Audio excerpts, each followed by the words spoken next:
Hello, you've reached S.J. Thomason with Christian-Apologist.com.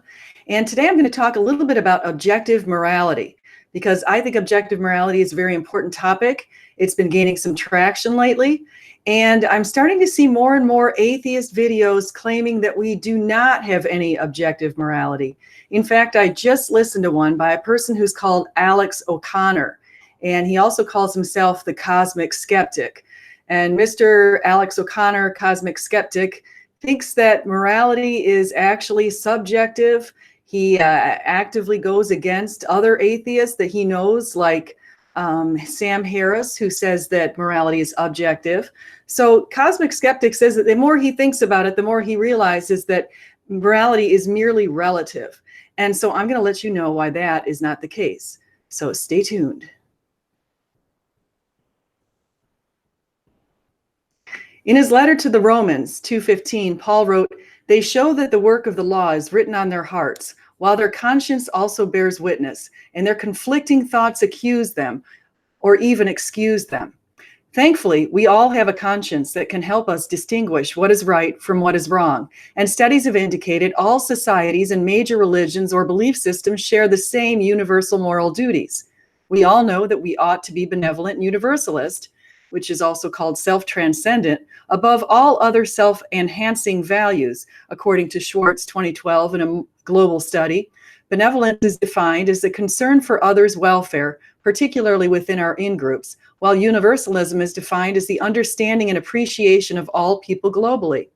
No matter the sources of guidance in our cultures, including all major world religions, atheism, humanism, and the United Nations, we all know we ought to find a greater purpose and meaning in our lives and to follow the golden rule.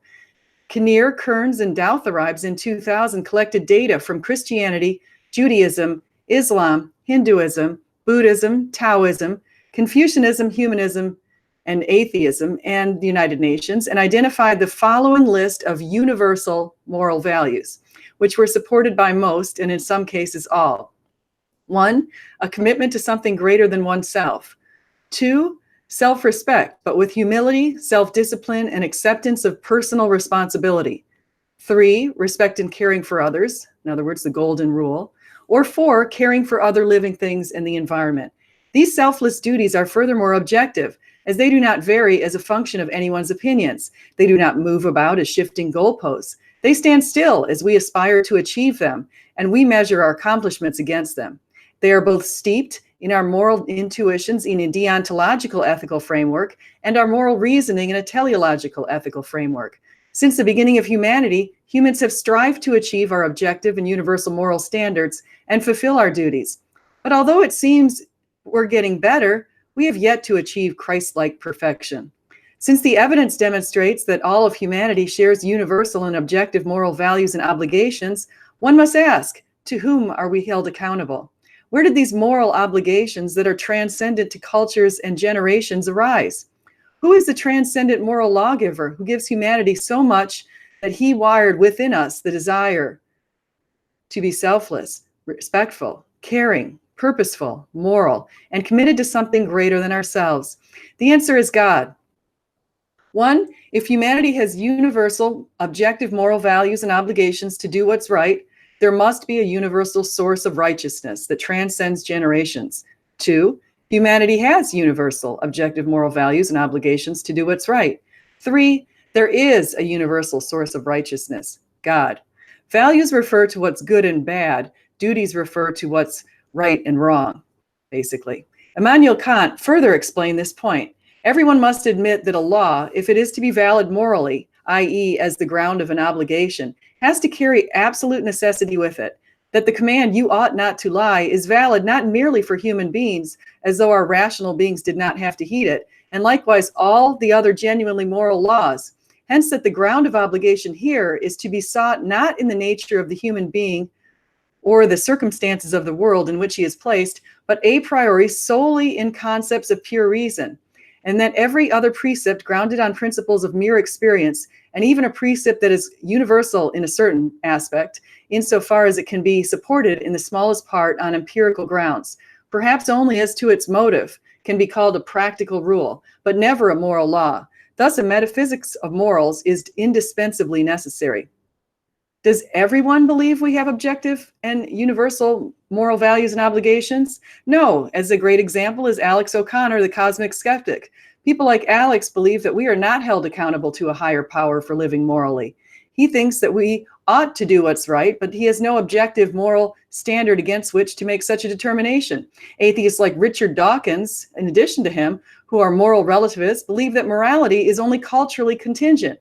He does not agree on objective or universal moral duties and values. He therefore has no way to judge societies that act in egregious ways if those ways are consistent with prevailing values in those societies. Let me explain with an example.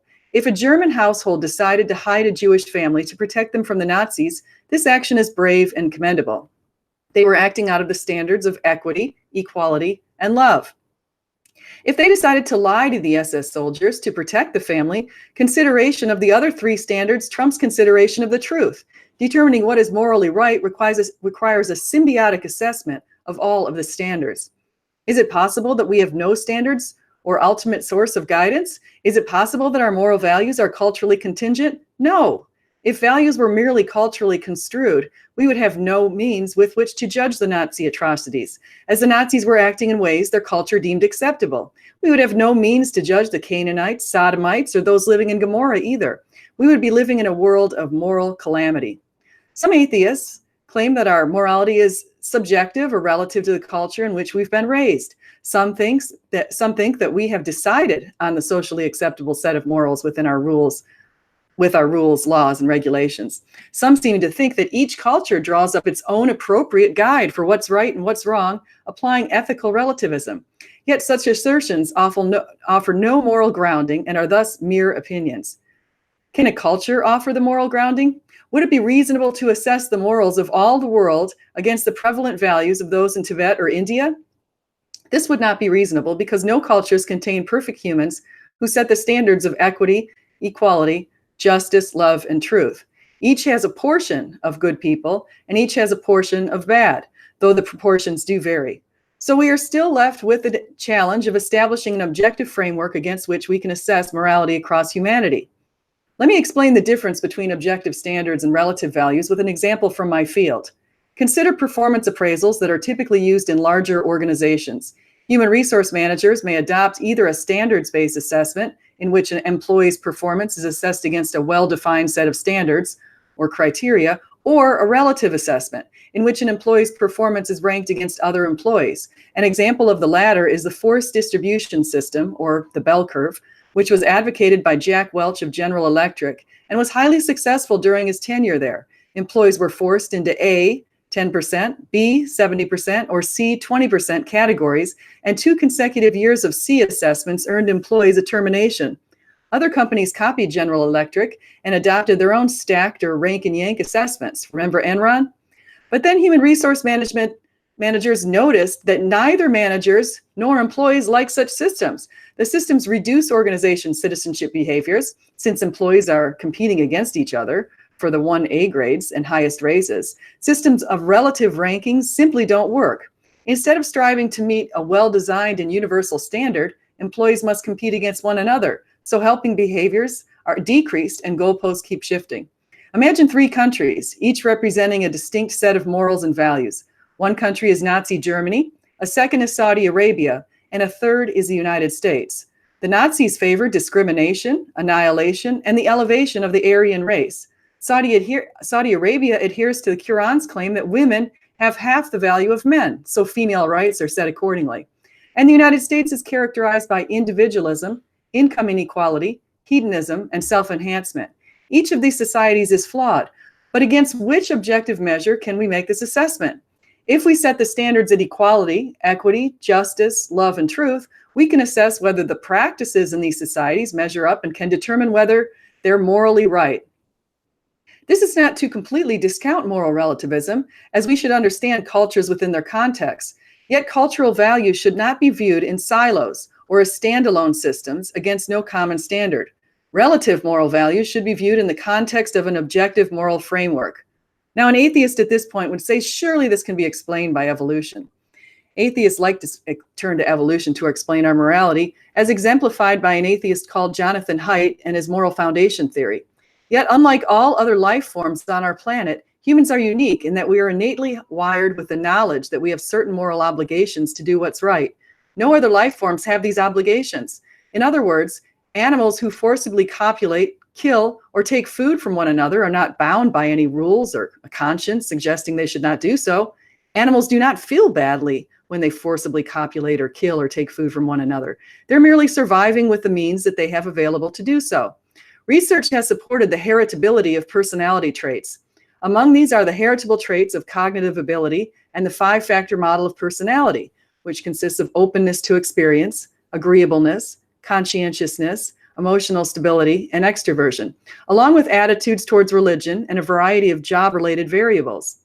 In other words, children are likely to share some of the traits that are characteristic of their parents. Extroverted parents may have extroverted children. Parents with high cognitive abilities may have children with high cognitive abilities, and so on.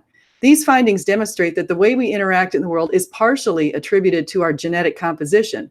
Our genetic predispositions offer probabilities for our actions and behaviors. For example, agreeableness is one of the 5-factor personality domains that is multifaceted. One of its facets is altruism. So people who score highly on agreeableness are more likely to be more altruistic than those who score lower. Extroverted people are more pro-social than their counterparts, while highly conscientious people are more industrious and achievement-oriented and orderly. Within all societies, we find people at all ranks on the 5-factor model of personality. However, suggesting the above findings, these findings I just listed, are most applicable at the individual or dyadic levels, helping to explain variation within societies and between people.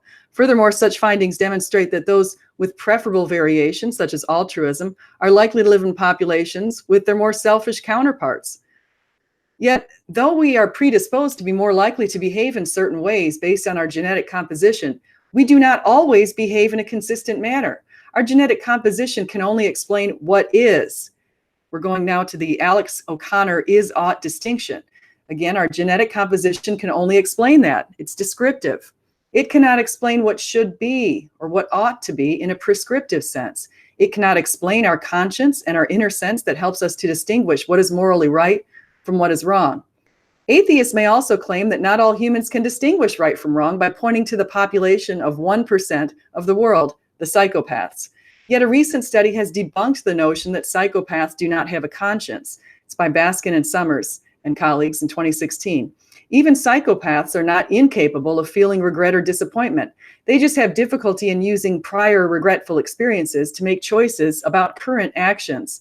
And some people may do what they can to squash their consciences, according to 1 Timothy 2:4, which is not to say they never had working consciences. Numerous cross-cultural scholars have indicated variations between societies in the values and preferences they rate highly. For example, preferences for individualism, in-group and societal collectivism, power distance, nurturing behaviors, assertion, and uncertainty avoidance vary as a function of one society. The Globe study of 62 societies identified values that were representative of what is in a population. They called them the current value preferences or the practices. This contrasted with what the populations in those same societies felt the values ought to be. In no population did the prevalent values of what is, or the practices, perfectly correlate to the values societies thought ought to be prevalent. Why is that? Why is it in the United States the population values self-enhancement, hedonism, and immediate gratification, while populations in Southeast Asia value self-transcendence, such as benevolence and universalism?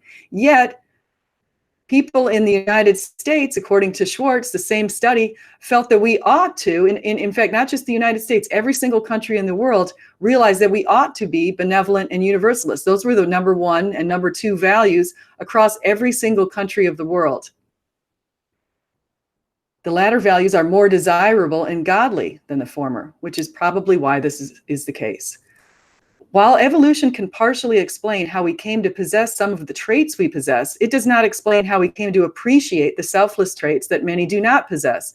It does not explain the compulsions to forgive, show gratitude, and act humbly. Furthermore, why do humans universally possess a norm of reciprocity in which we feel called to give back when someone has given something to us? Why do all sane humans possess the innate sense that helping behaviors, benevolence, and empathy are more desirable than selfish behaviors, malevolence, and apathy? Why is it that almost all desire to do what is morally right? Paul has shared the answer in Romans 2:15, as I mentioned a little bit earlier. Atheists and agnostics who do not consider themselves moral relativists often endorse consequentialism to make the argument that we can have shared goals to maximize our pleasure, happiness, and or well-being. They claim these shared goals are our foundation or our grounding rather than God. For example, Sam Harris believes that a commonality shared by all humans is to maximize well-being, which he relates to happiness and pleasure. So that is the moral foundation upon which we behave, according to him. Yet the means people use to achieve happiness and pleasure vary greatly, and what is used by murderers and rapists to achieve pleasure comes at some extreme pain for victims. What is used by the obese to achieve pleasure comes at the expense of the obese person's health. What is used by the sexually deviant to achieve pleasure comes at the expense of that person's health. Finally, the ancient Canaanites sacrificed their infants by burning them in the arms of a statue to their god Baal to ensure he gave them abundant crops. Crops increase their happiness and pleasure. At issue is Harris's rather arbitrary choice of a terminal value that is subject only to our wants and desires and not to any moral obligations. A terminal value is an ends value, which contrasts with an instrumental value or a means to an ends. Seminal research by Milton Rokeach identified many other terminal values, including a world at peace, social recognition, equality, freedom, mature love, inner harmony, a comfortable life, and a sense of accomplishment. Our desires for these values vary at the individual and cultural levels. Further, the means people use to achieve these ends, forgiving, courageous, polite, loving, and logical, vary at both levels as well. Put differently, we are not morally obligated to maximize our well-being or to do anything in an atheistic world with subjectively derived moral systems. In an atheistic world, we're no better than animals. In fact, some atheists on social media have expressed their indignation when I suggest we are superior to animals.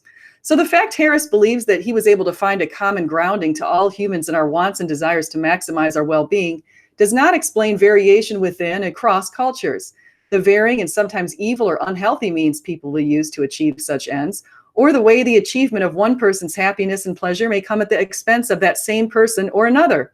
Accordingly, well-being is a relative measure that varies from person to person and is not objectively grounded. It is descriptive and subjectively based on what people want and not prescriptive and based on what we are morally obligated to do. The former is at the individual level, which is relative, while the latter is at the universal level, which is objective. Furthermore, Harris's argument is circular. He tries to define what is good independently from what is right, and what is right in terms of what is good. Essentially, he sees the requirement and tries to meet it. If consequentialists said that ethical considerations determine what a good consequence is, they would either be going in a circle or setting off in infinite regress, according to Grissedge in 1978. In his book, Critique of Pure Reason, Immanuel Kant proposed that our values are innately wired within us a priori. In other words, we have objective moral values and duties that transcend our cultures, generations, and opinions. The standards of truth, equality, justice, equity, and love stand as benchmarks against which we judge our actions and behaviors. If we want to assess our honesty, for example, we measure it against the standard of truth. If we want to assess a kind action, we assess it against the standard of love. These values cannot be culturally contingent, as they withstand the test of time and can be applied to judge past, present, and future generations and practices and actions. Truth has always been the truth and will be the truth 1,000 years from now or 1,000,000 years from now. Immanuel Kant further indicated that the standard of truth is such that people must always tell the truth under any situation. I disagree with this point, as I don't think the standards should be viewed in silos. They should instead be viewed as a composite in the search to determine what is morally right. So in conclusion, studies have indicated we have objective and universal moral duties to do what's right, which is to act selflessly for the benefit of others. These duties, or prescriptions, transcend our cultures and eras and are not explained by evolutionary biology, which is by definition only descriptive. These duties are grounded in a source that also transcends cultures and eras, our benevolent and loving moral lawgiver, God. If Sam Harris wants an objective moral standard upon which he can ground our values and duties, he should look no further than our moral exemplar, Jesus Christ. To summarize my other main points, 1, certain personality and attitudinal traits are heritable and these help us to explain the current state of affairs within our populations. 2, values vary between populations, and no population's current situation matches precisely with that which they consider ideal or desirable. 3, the current and ideal moral values and duties within and between populations can be assessed using our objective moral standards of love, equity, equality, justice, and truth. 4, these standards do not change over time or based on our relative opinions. They transcend time and place and are consistent with the essence of God. And 5, we have been striving to achieve God's moral standards of perfection since the beginning of human history. In Western societies, we have seen advancements in the abolition of slavery and the treatment of women as we grow and strive to be more like Christ, who is our objective moral standard and who has commanded us to be dutiful. Thank you so much for coming on to ChristianApologist.com. I really appreciate the fact that you stopped by. Please share the video, like, and subscribe, and come back again. Bye-bye.